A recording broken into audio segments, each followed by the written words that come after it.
Hello, everyone, and welcome to No Man's Podcast, the show where we dissect and read and analyze and talk our ears off about the turn of the century Batman Super Saga, No Man's Land, also Cataclysm and the Road to No Man's Land, and maybe eventually we'll do some of the post No Man's Land stuff. So this episode we are calling Assembly Redux, and we are fast approaching the finale, and I guess this episode is mostly setting up what will become the finale, essentially, and also closing a few threads. There is a big reveal kind of hidden in the issues that we're reading today. So today we're talking about Catwoman number 75, Batman Shadow of the Bat number 93, and Azrael number 59 and 60. And we will get more into it as we go along, but there's some interesting continuity stuff going on. And buried after that overlong intro, my name is Vincent, and joined as always by Michael. Welcome, Michael. Welcome, myself. We're going to go into the first issue here, which is Catwoman number 75. I will tell you what happens. This is by the new Catwoman team, which we've seen for one or two, maybe a couple issues that we've read for the show, of John Ostrander of Suicide Squad fame and Jim Balance of Catwoman fame, and also Tara, but no one reads that.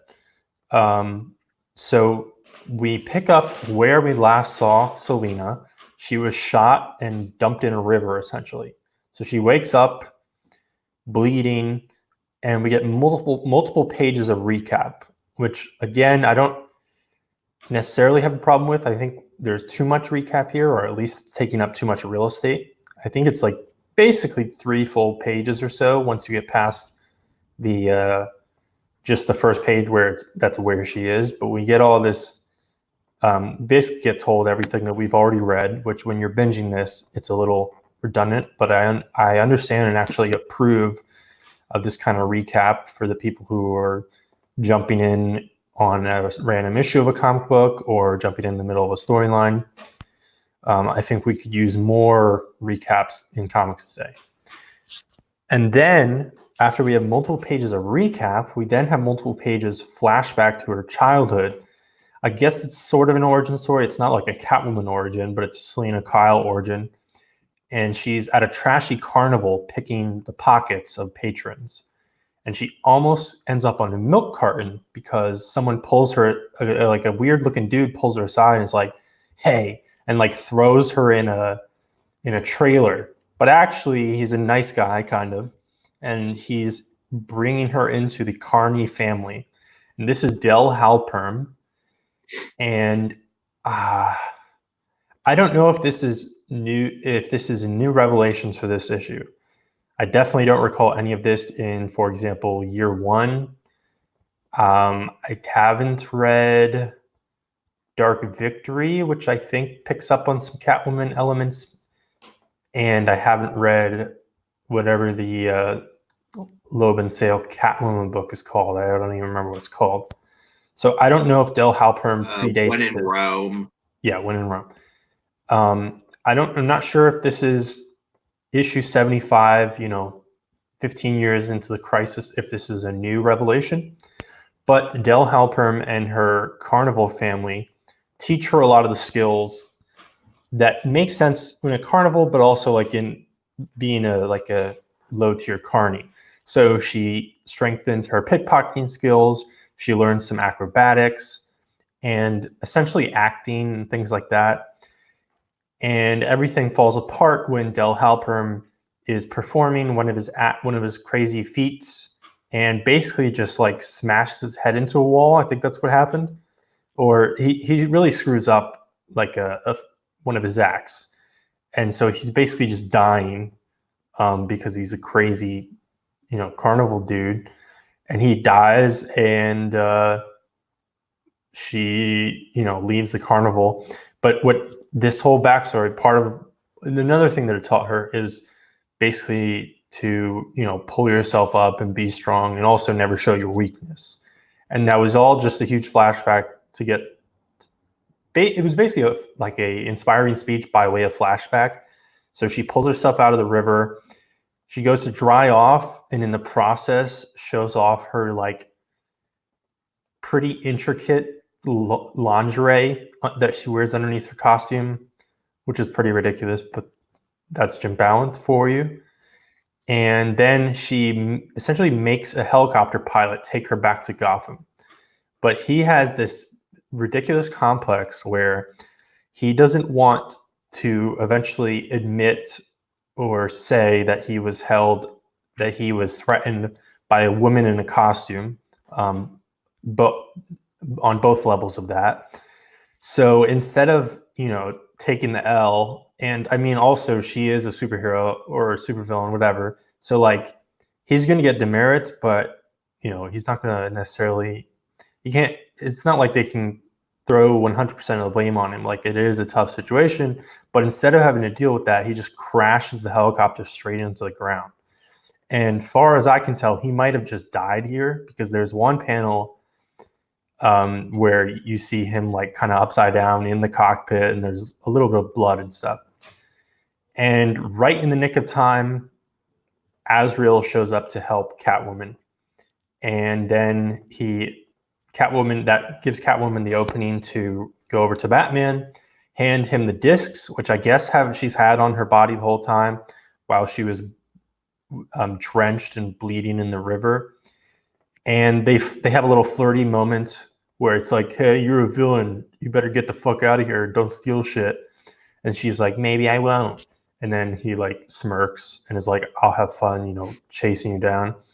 And then she kind of like crawls over somewhere and passes out, probably because she has gangrene infection or something.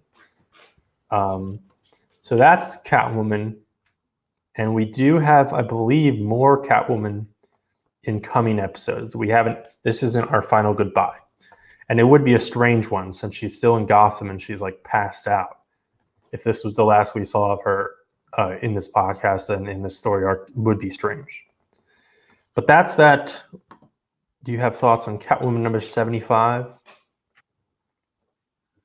I think I enjoyed it a little more than the past couple Catwoman issues. The bit of backstory was kind of interesting, although it does slow down the action a bit. Yeah, it was a decent issue, I thought. Not among the best or worst we've read. I know. What do you think? So while you were speaking, I tried to look it up, and Del Halpern doesn't even have a wiki page. It doesn't even list this issue as his first appearance, which may mean that it's not his first appearance, but it also may mean that he's just literally only appears here and is so minor and not referenced elsewhere that they don't even mark it as a first appearance. If that is the case, seems like kind of a major part of her backstory in this one-off issue to never be referred to again. And I think actually, as much as it disrupts and kind of pulls away from No Man's Land and her actual current stuff, at the same time, that was the most interesting part of the issue to me. Yeah. It's not like it adds something really deep or really insightful to her story, but it all lines up pretty well. Like I like the idea of, the circus and essentially the found family aspect, as well as it makes sense that she would learn a lot of skills there, which would come in use later in her life as a cat burglar and everything. And also just like that like carnival background is it's not like common, but it's a thing for many superheroes and villains. Obviously, there are characters like Ghost Rider has a carnival background, also Hawkeye. So it's interesting to see that as well. It's kind of a minor trope, and certain visual elements and kind of inspirations of the superhero just in general as a genre originate from the carnival scene and vaudeville, as far as the strongman archetype, and that inspired a lot of the costume design. But otherwise, it's about the same as as any of these issues, especially recent issues. I've remarked before that I believe it feels like John Ostrander is either playing into it or letting Jim Ballant get away with a little bit more cheesecake than when Devin Grayson was writing it briefly on the show. Like this lingerie scene where she's like drying her clothes, and then the next panel of her putting on the costume, and it's like slipping it on.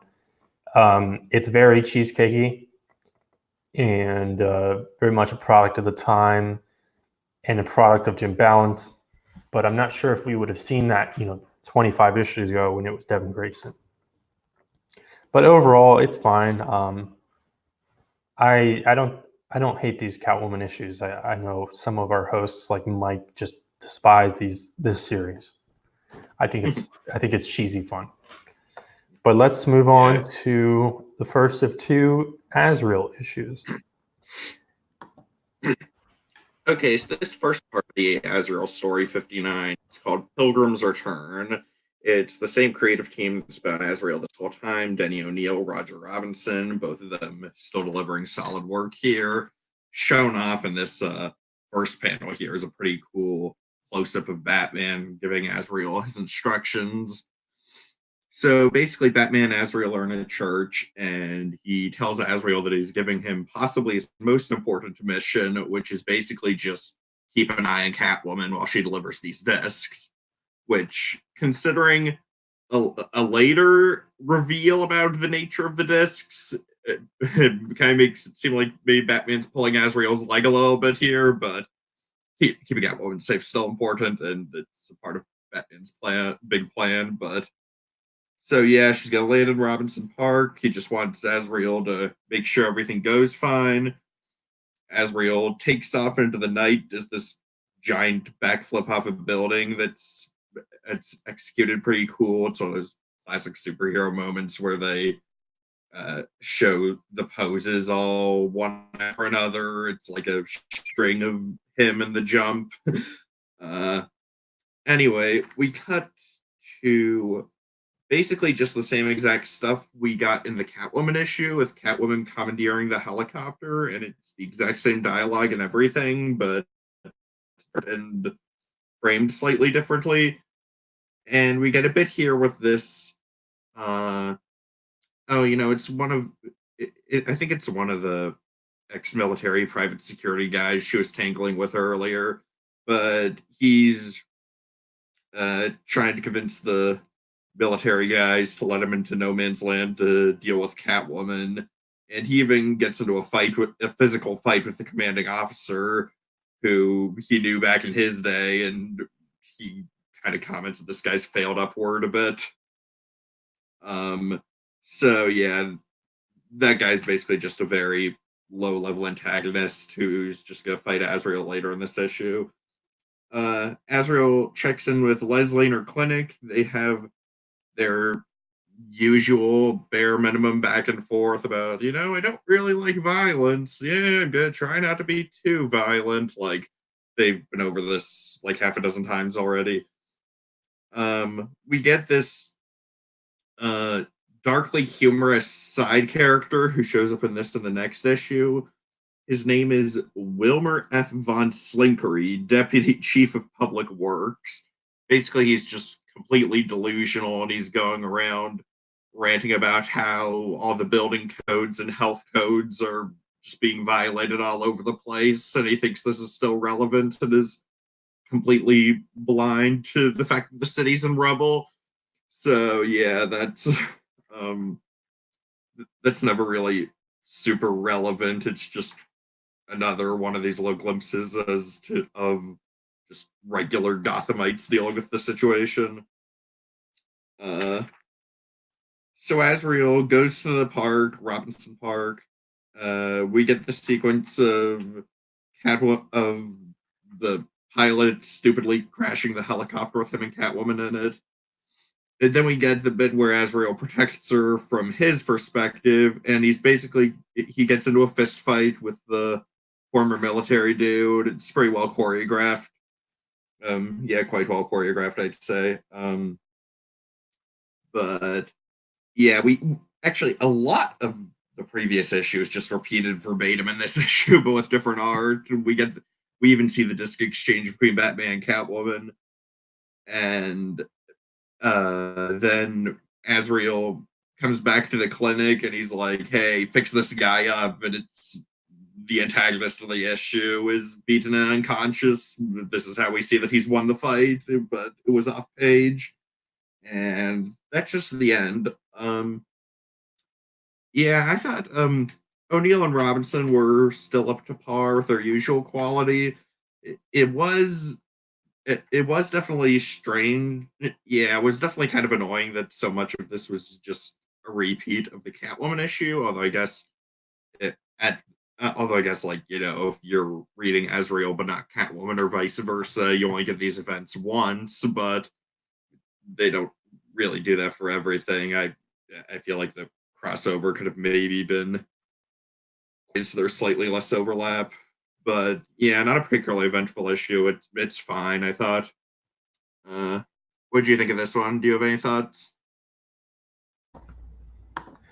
Yeah, this is my main takeaway on this whole episode, really, and we'll talk about it more, is that very strange that all of a sudden they're repeating scenes like verbatim. I mean, they're not copy and pasting panels. It's different artists showing the same scene, different layout, different perspectives, different pacing, but it's the exact same scenes with the exact same dialogue. And very strange, because not the same writers.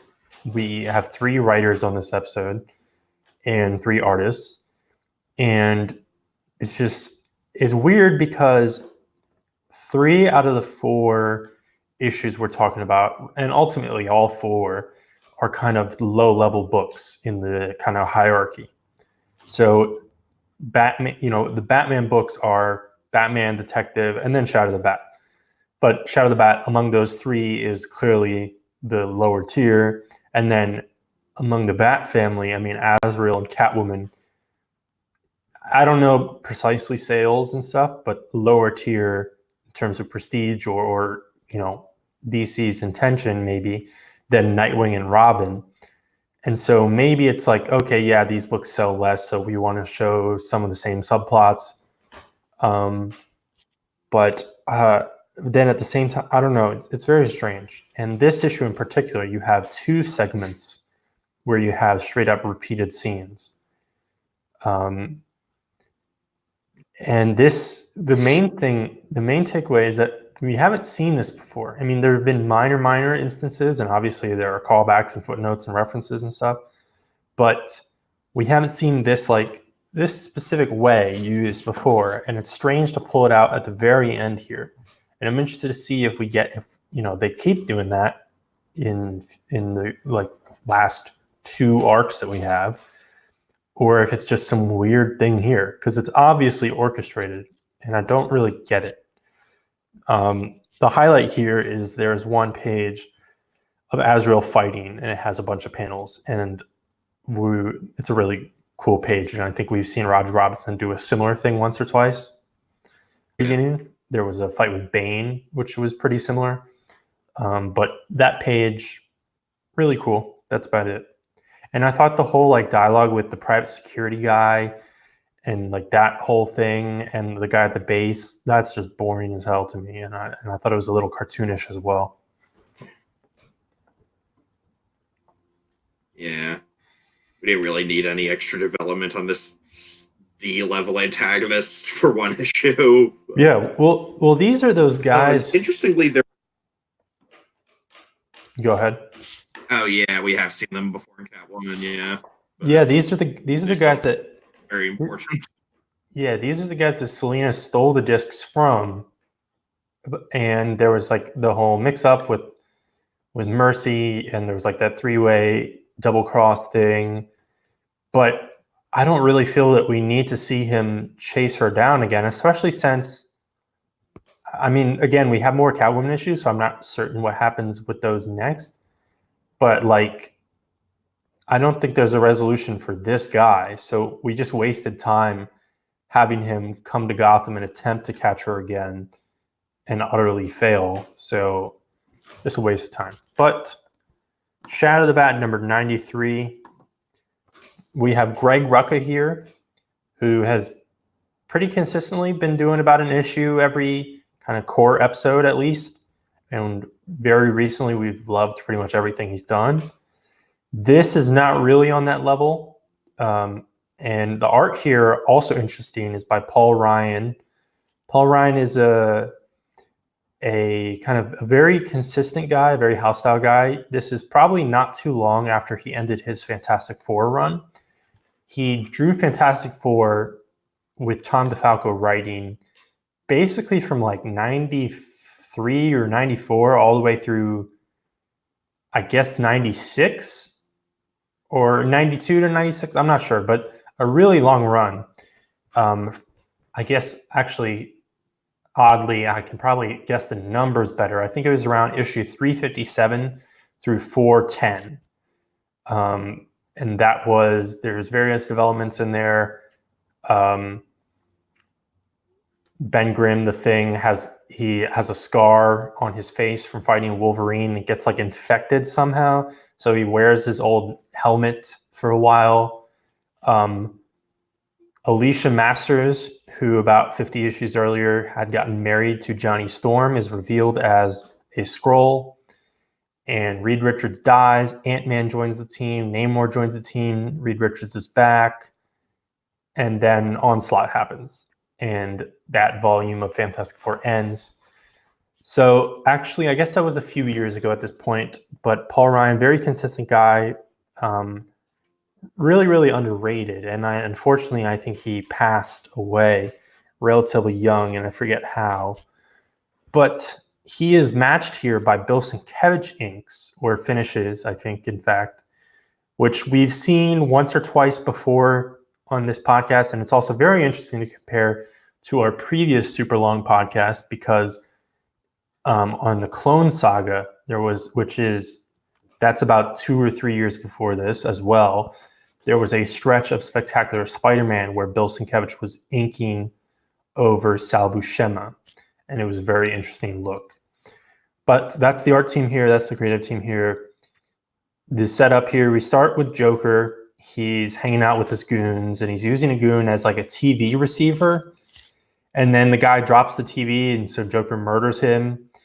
And then he's like quizzing a guy, and he murders that guy. That might actually be in the next issue. But Joker, in his brief appearance in the second half of this podcast episode, these issues, he's shown as pretty erratic and violent, which I guess is, exactly how he's supposed to do. And I guess I do like that, characterization. And Batman and Oracle, they figure out who the mysterious woman is. They don't actually say her name. It's kind of just thrown offhand towards the end of the arc and like overshadowed by the actual reveal. And also, meanwhile, there's kind of, we're seeing more of the outside world again, which we haven't really interacted with much in a long time. There's some political movement around No Man's Land, kind of people changing their minds or movements happening. And we also see some stuff like on TV hosts talking about it and news channels. Then Petite shows up with his fractured former Blue Boys and Huntress, who I thought the whole thing was she left him and was like, realized that he was over the top, but she's back with him. They run up to the courthouse, I guess, or the police station, and they want to kill Harvey Dent, Two-Face. But they get shushed away by Montoya and Batman. And Huntress has an awkward moment with Batman where she's like maybe teasing if like he'll bring her back into the fold, or maybe just like having a standoff with him. And she runs away with Petite. So she's still with them, which I thought we moved past that, but I guess not. And the whole setup here, as we're slowly building towards, is Joker and Batman are going to have their little war.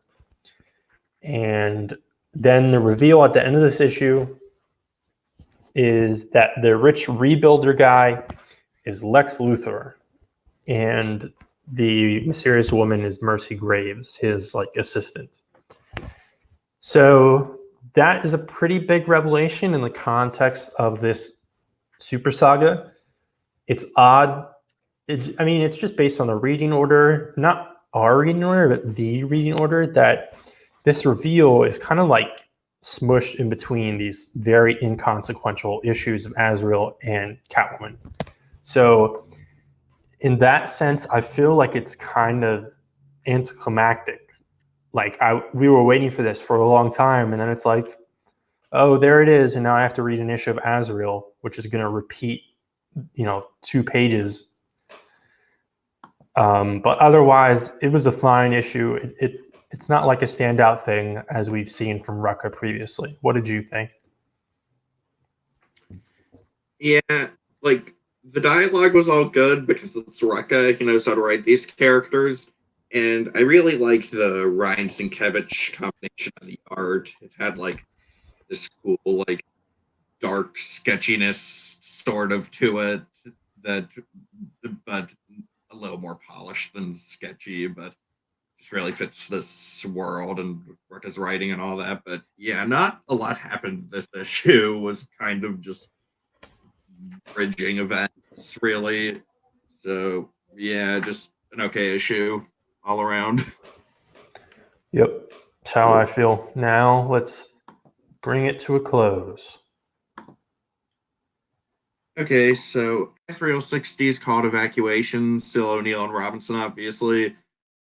We begin with the brief repeated bit that was in the last issue where Batman's telling Batgirl and Azrael they've got to evacuate part of the city because Joker's going to draw him out and they're going to have a big war or whatever.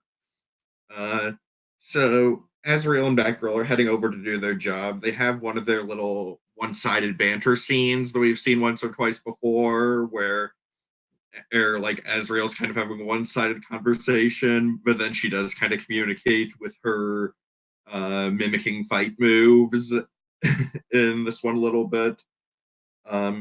We briefly get a moment with Dick and Barbara. Barbara seems apprehensive about sending the new Batgirl after the Joker, which is understandable, definitely, considering her own experience with the Joker and the Batgirl's only been Batgirl not very long at this point. We also, in the Ed Little sequence, get a bit more of the outside world, talking about no man's land. People are starting to turn around and to push for sending help. So, we cut to Joker and Harley Quinn. There's this dramatic shot of Joker on this makeshift throne, and I think last time Robinson drew the Joker, I remember noticing that he had really tall hair, but I think it's even taller here. He's definitely got like a Legion or Eraserhead thing going on here with his hair, and it's kind of an interesting choice. But um, so it's established in this Joker Harley moment that Joker's dressing up some of his goons like him, putting them in Joker makeup to use as decoys, basically. And this one guy volunteers to do it because the Joker's his idol and he wants to be like the Joker. And he says, "Oh, my psychiatrist thought that was unhealthy, so I shot him." And the Joker's like, "Wow, this guy's great." So Azrael and Batgirl, meanwhile, are slowly evacuating this portion of the city, just wandering around, telling everyone they find to get out. They go into this old card shop where a bunch of kids are gathered, and we see that one little girl is asleep while everyone's being evacuated. Uh, we see that a public works guy, again, briefly, still complaining about building codes. That still goes nowhere. Um, or not really goes nowhere. It's not like it's not an important plot point. It's kind of just a bit later on. I think they have to trick him into going along with the evacuation by telling him there's a building code violation in the police station. Oh wait, no, that's this exact scene. Okay. Um, so Oh yeah, so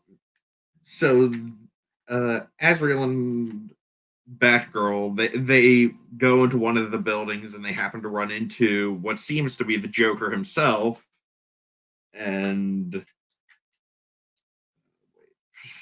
losing track of things here. Okay, yeah, they quickly take out the Joker and they realize that's because he's not the Joker. It's one of the decoys, probably the guy who volunteered just a page or two back.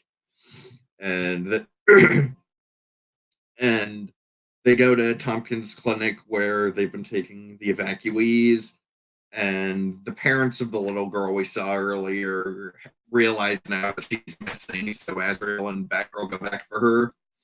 And meanwhile, we see worst case scenario: the Joker has found this girl and is plotting to use her as a hostage.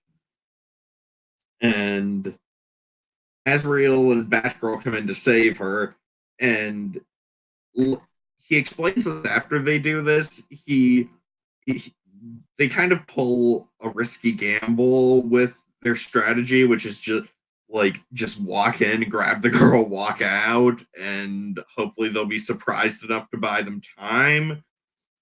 But they also don't realize this is the real Joker. They think it's one of the decoys, and they reference that while they're running off with the girl, and the Joker's too confused and flabbergasted by the fact that they don't believe it's really him, that's what allows them to get the girl away. So, I mean, that's a funny bit. I still don't think I really buy that neither Joker nor Harley nor any of the goons wouldn't still put up a fight. Like, it still seemed too easy how they saved the girl, but yeah, it's kind of a fun bit. So, yep, that's the end of this issue. I think I like this a little more than the last one because at least the bit with the fake Jokers was kind of fun, and we got some more Azrael Batgirl interaction, which is cool to see. And we're still gradually setting up this next plot of the Joker's going to draw Batman out in some big fight, and so we'll see how that goes later on. What do you think of this issue? It was fine. It was kind of a strange little detour after we had this Lex Luthor revelation. Yeah, I continue to like Batgirl. There's a really cool scene again where Roger Robinson uses a ton of panels and she communicates with like action to Azrael. Even though we don't see her, well, she beats up the fake Joker, but it doesn't seem like what's implied earlier. And yeah, Robinson's Joker hair is kind of ridiculous, but it's funny that he draws the real Joker that way, even though that's not what the real Joker looks like in the previous issue by Paul Ryan and Bill Sienkiewicz. And the fake Joker he draws with normal hair, which I thought was funny. It's almost backwards. And it's very strange that there's like this hostage. Yeah, real. Yeah, and then there's this hostage situation that Joker has. And to make things really confusing, that girl's name is Cassie. And I don't think Batgirl, soon to be Cassandra Cain, sometimes referred to as Cass or Cassie, I still don't think she's actually been named on panel yet. And I don't know when that happens. I'm pretty certain it hasn't happened.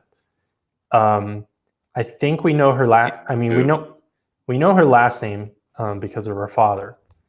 But even if we do know her name, it's strange that this hostage has pretty much the same exact name, and there's no connection made whatsoever.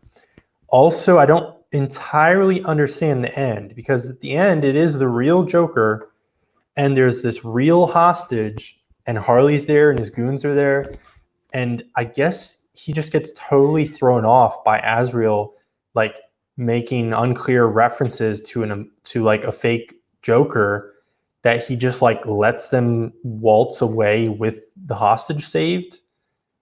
I don't I think that's the point, but I don't get the ending that much. It's not clear. It's not very clear. I think it's basically what you just said, which I don't think really holds up. I mean, it's kind of fun, but yeah, it doesn't really make sense. Yeah. And we'd already seen that the Joker was telling his goons to disguise as him, so why would he be so thrown off by that? Whatever. Well, it's even then. Whatever. It's not clear. Like in the Rocket issue, so there's the one goon specifically. Well, he dresses all of his goons in like kind of B level Joker get up. So they wear makeup and they maybe dye their hair and stuff. But this one specific nutcase is like, hey, can I dress up exactly like you? Like I want the makeup, I want the hair, and I want a suit. And we don't actually see on panel Joker saying yeah, or like, setting him up with a suit, which would have been an interesting scene, or anything like that. Then you just learn that the guy's an imposter. I mean, he's acting a little off, but you learn that he's an imposter when Batgirl knocks him out. And Joker's clearly thrown off by it. So it seems like Joker may have said, like, yeah, sure, do whatever you want to this specific guy, but like he may not have set him up or like specifically permitted him, because if that was the case, and if it was like an intentional decoy, he would, put two and two together when Azrael is like, you're a fake, we just fought a fake. So I think there are things that could have been done in Shadow of the Bat number 93 and Azrael number 60, which would have made this whole switcheroo dumb mix up a lot clearer. I don't think it matters at all, but whatever. Yeah. All right, that is this episode, Assembly Redux. Next episode will be an interesting one because it's kind of a detour. I didn't double check the reading order in the trades. We probably skipped some of these issues, but if you go by most reading orders online, the next episode, we're kind of jumbling together a bunch of kind of one-off / anthology type things. We will be reading No Man's Land number 0, I think, which towards the very beginning of No Man's Land, we read No Man's Land number 1, I believe. But this one is kind of just an anthology type thing. We're also going to read Secrets of No Man's Land Secret Files, which those are always anthologies. Sometimes they'll have like one lead story, but it's always a miscellaneous thing. And we're also reading Batman Day of Judgment, which is interesting because we read the Azrael tie-in to the Day of Judgment event a while ago. And this issue is also not like, they didn't go the double banner method that they did for Azrael and just put it in one of the ongoing issues. And it doesn't necessarily have to be a main title. They could put it in Shadow of the Bat, but this is a one shot. And in fact, I don't think Batman is in it at all, or he's not actually a major factor. So that'll be interesting. And then we'll get back into plot points. I think we only have literally a few episodes left. So join us in the next few as we wind down and bring it to a close. Thanks for watching this one. Catch up on previous ones and get home safe. Same bat time, same bat channel. Not really, but wanted to say that.